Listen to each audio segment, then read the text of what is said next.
suldaan abshir maxamed ducaale oo kamid ah salaadiinta gobolkan Awdal oo maanta shir jaraa'id ku qabtay magaalada Boorame caasimada gobolkan ayaa waxa uu shirkiisana jaraa'id ku lafaguray canshuurta xukuumadda Soomaaliland ay ku kordhisay shidaalkii ka soo degi jiray xeebaha degmooyinka lagu haya iyo Saylac ee gobolada Awdal iyo Salal. suldaanka waxa uu shirkiisana jaraa'id baaq ugu diray wasiirka wasaaradda maaliyadda Soomaaliland mudane Cabdicasiis Maxamed Samaale isagoo ugu baaqay inuu canshuurta ka qafiifiyo ganacsatada xeebaha degmooyinka lagu haya Saylac shidaalka ka soo dejisa. suldaan abshir maxamed ducaale oo arrimahaasi ka hadlayana waxa hadaladiisa kamid ahaa waxaan ka hadlayaa laba mowduuc oo xalay warbaahinta aan ka daawaday oo mid ahaa cabashadii Saylac midna waxa wasiirka dib u dejinta oo malaha dad reer Awdal waxay yiraahdeen anigu warbaahinta kama daawanay laakiin sida hadalku xalay u dhacay waxaan leeyahay wasiirka waxa weeyaan waa shaqaale waa la dirayaa halka tag waxa soo samee waxa la oranayaa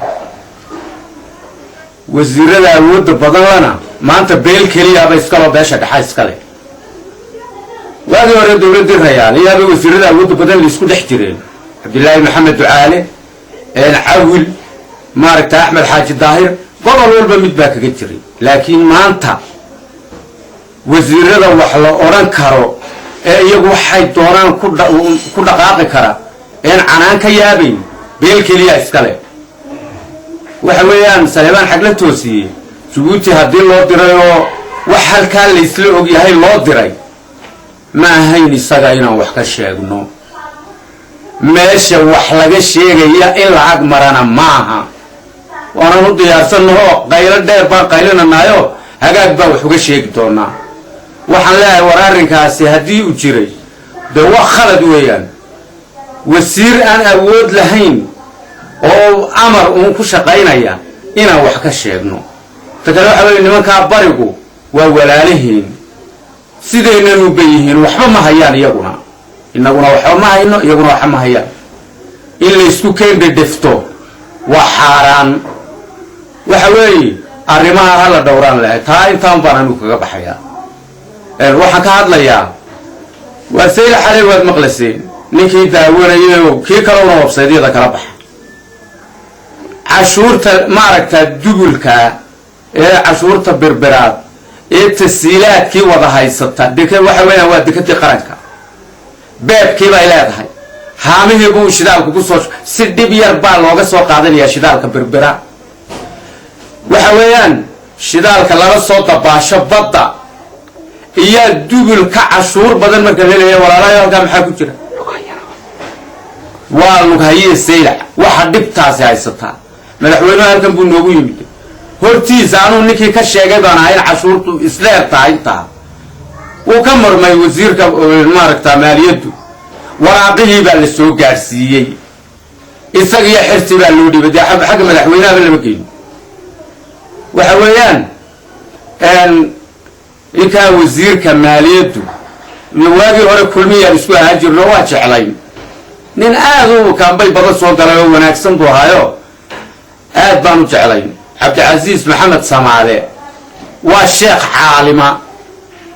masraxiyada markuu isa soo taago inuu masaajid muxaadara ka jeedinaya la moodaa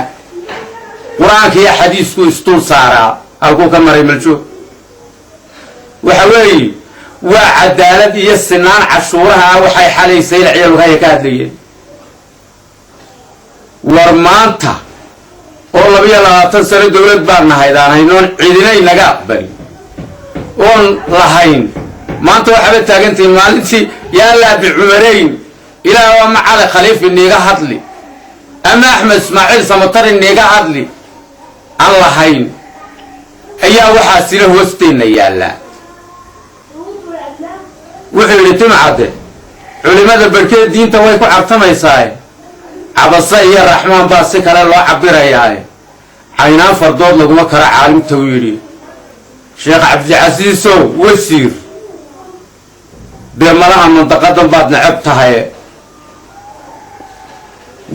adayse kugu xumaan dadku sidaa kuma dhammaadee